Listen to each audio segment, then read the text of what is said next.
গবেষণা বলছে বাংলাদেশের পূর্বাঞ্চল, বিশেষ করে সিলেট, চট্টগ্রাম, কক্সবাজার এবং পার্বত্য অঞ্চল সক্রিয় ফল্ট লাইনের উপর দাঁড়িয়ে আছে। এই অঞ্চলগুলিতে জমে থাকা চাপ একসময় শক্তিশালী ভূমিকম্প সৃষ্টি করতে পারে। একই সঙ্গে ঢাকার নিচেও পুরনো এবং অচল ফল্ট লাইন রয়েছে, যা বহু দশক ধরে নড়েনি। ভূতত্ত্ববিদদের মত, একটি ফল্ট লাইন যত দীর্ঘ সময় নড়ে না, তার ফেটে ওঠার সম্ভাবনা তত বেশি হয়। এর কারণ হল প্লেট সঞ্চালনের কারণে মাটির নিচে চাপ ধীরে ধীরে জমতে থাকে।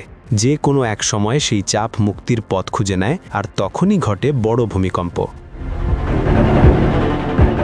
কিন্তু সাম্প্রতিক যে ভূমিকম্পগুলো অনুভূত হয়েছে, তা কি বড় কম্পের আগাম সংকেত?